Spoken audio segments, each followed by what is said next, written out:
I looked around and I saw machine guns being mounted all around us. Some of them were also carrying automatic rifles. There was silence. The next thing is, we started shooting.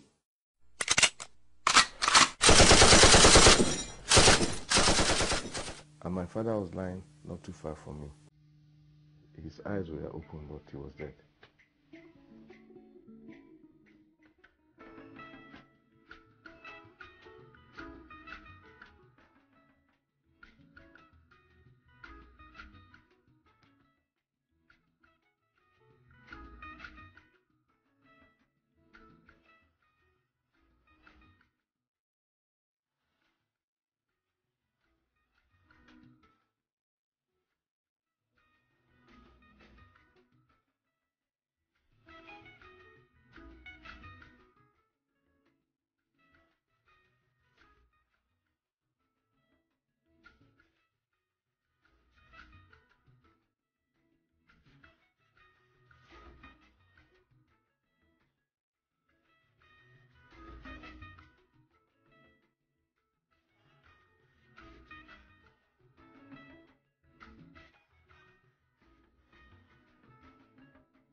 The chain of events that led to the deaths at Asaba began years before.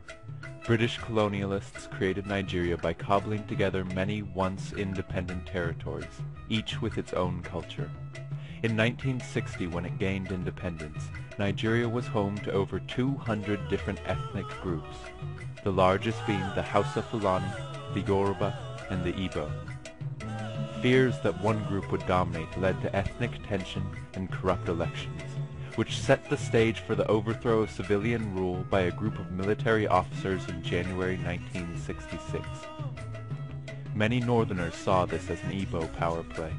There had long been resentment against the Igbo, who had embraced Western education and become leaders in business and civil service across the country. Attacks on Igbo people erupted across northern and western Nigeria that May. A counter-coup replaced the Igbo head of state with Colonel Yakubu Gowon in July, and the killings escalated into systematic massacres, which the Igbo called pogroms. Thousands of Igbo fled to their ancestral homes in the east and Midwest, including Asaba. By early 1967, the governor of the eastern region, Colonel Emeka Ojukwu, was arguing that Igbos were no longer safe in Nigeria. After political negotiations failed, he declared the sovereign state of Biafra on May 30th. Soon after, civil war broke out. Located on the west bank of the river Niger, Asaba was never part of Biafra, remaining part of the multi-ethnic Midwest region. It was a quiet town, its population now swollen by the arrival of refugees from the north and west. The war came to Asaba in August 1967, when Biafran troops crossed the Niger Bridge and invaded the Midwest. They quickly spread west, overrunning Benin City and coming within striking distance of Lagos. Federal forces quickly regained the initiative, retook Benin City in late September, and pushed the Biafrans back to Asaba. On October 5th, the retreating troops crossed back into Biafra, destroying the bridge as they left. Federal troops under Colonel Murtala Muhammad arrived late on October 5th, striking fear into the townspeople. Soldiers began going from house to house, rounding up men and boys suspected of Biafran sympathies. Somebody came looking for my brother-in-law and said that the federal troops had come into Asaba and they were burning houses, and you open the door and tell them that no Biafran troop was there, that the house will be burnt, everything will be burnt. Soldiers gathered people together, and executions began. a young man, maybe in his late 20s, early 30s, came with his wife. The wife just had a new baby. Then sitting where we were, the man with the baby, a soldier came to him and said, "What did they do here? What did they do here?"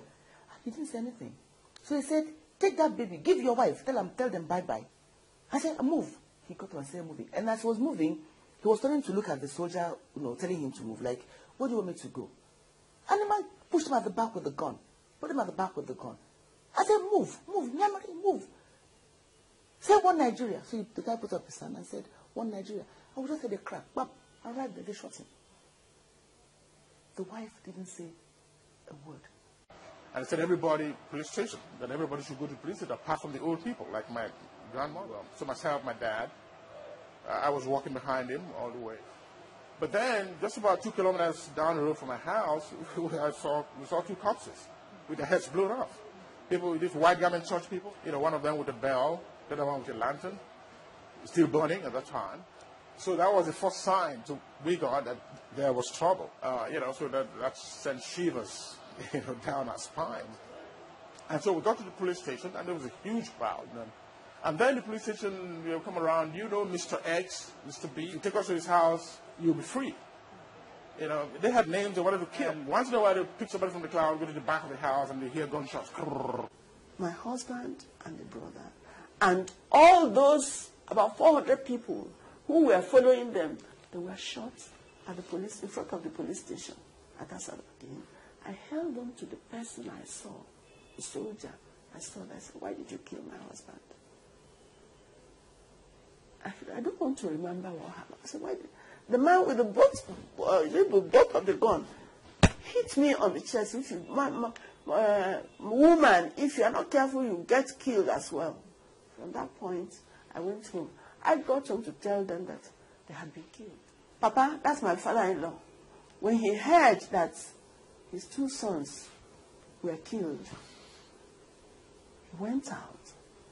And before you go out to say, "What happened?" they shot him. He killed him. On October 6th, in an attempt to end the violence, leaders summoned all the townspeople to a peaceful march, pledging loyalty to Nigeria. On the morning of October 7th, thousands of men, women, and children from every quarter of Asaba joined the parade, singing and dancing. They came with the normal Asaba way, with a gong, announcing that the soldiers are already in Asaba, killing people, that if we can come to welcome them and declare peace with them, that we're with them, they will be spared. Started hearing, dancing group. One Nigeria, one Nigeria, one Nigeria, one Nigeria. So along the line, I said, "Okay, let us go." Myself and my cousin. So as we are coming out, towards the road, that time the dancing group, they were around. Then soldiers surrounded them. We were guiding them. That is Nigerian soldiers. We were carrying guns. But they lined up and said, "Women here, men here." And women who came with their sons were removing their skirts and blouse to disguise. So when I saw this scenario going on, and I felt something is wrong. If these women can disguise their children, and my mother is not here, what do I do? And I looked at the whole place. There is no avenue for escape. They took us to certain quarters, and eventually the man who was a captain. He ordered them to start shooting us. Gunshots. Pa, pa, pa, pa, pa, pa, pa, pa. People were falling. So when people fell, I fell with them. And they continued shooting and shooting and shooting. I lost count of time. I don't know how long. After some time, there was silence. And surprisingly, a lot of people stood up from all the bodies and fled into the bush. I stood up also, but I saw a cousin of mine who was lying not too far from me. He was shot on the head. My body was covered with blood, but I knew that I was safe. Nothing had happened. My cousin said we should wait till it was dark so that we could go together, and I agreed. You could hear the sound of the injured crying. That evening, some women were able to retrieve the bodies of family members. Joseph Nwaje lost 2 brothers, aged 17 and 12. Mom in the evening was able to identify their corpses, took them in a wheelbarrow, pushed them to the family house, where they were buried. I never saw their corpses, never saw their body. But most were buried in mass graves, with no opportunity for required ceremonies. Although I was so small, I could remember that what I saw, lifeless bodies. My dad was among those people that buried the dead. He left the house with shovel, then they sent leaf, put it in his nostril. They will enable them to stand the stench there. It was after when they have decayed, you know, smelling all over the place, that the people there gathered and then dug a common grave and then started putting them there. There are so many, I cannot remember, so many, so many. Many townspeople ran into the bush or across to the east, but troops remained in Asaba, and the threat of rape hung over the remaining women and girls. They were forcibly married by soldiers. I have an auntie who was married forcibly by soldiers. Children were raped, and also even old women were raped too. And even when they see that you're a young girl, they will forcibly take you as their wife. That is, if you don't want, they kill. As people trickled back, they found the once thriving town deserted, houses burned and everything of value stolen.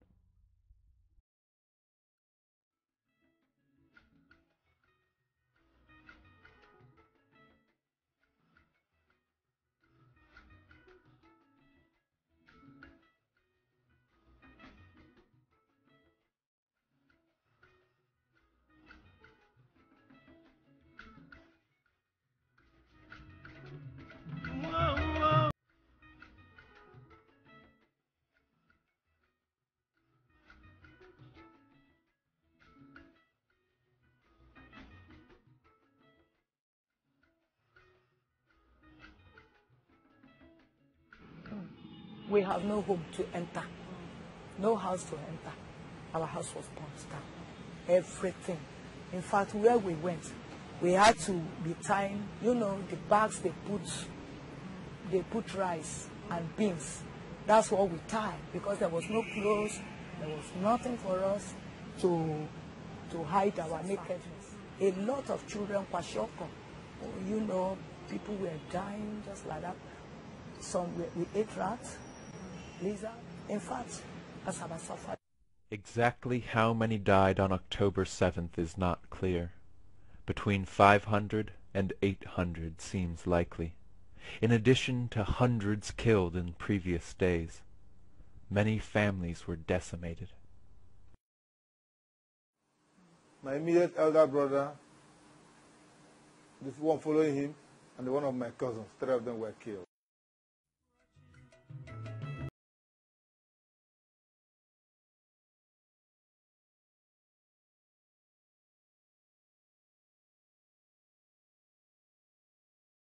You need to know who my husband was. Harmless, no, couldn't harm anybody. He liked life, he liked himself, he was a lovely man. And they just knocked him off life like that.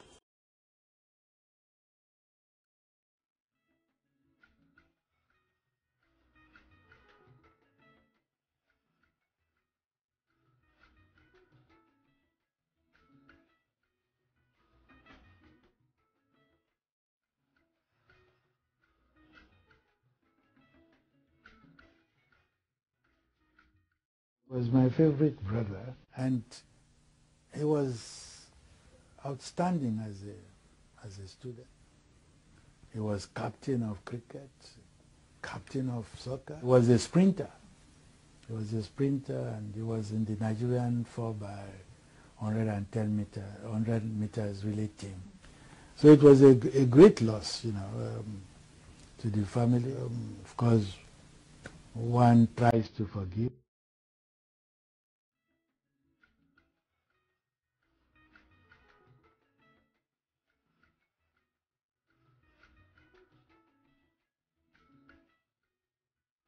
Leo Samuel Isiche, and he was a teacher, a darling father.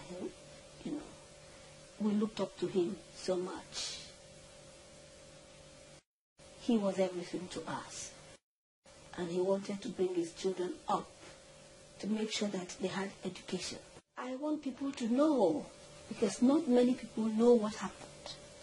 Even my own children, because God knows why I had to survive, for me to have a story to tell. And that's what I'm telling you now.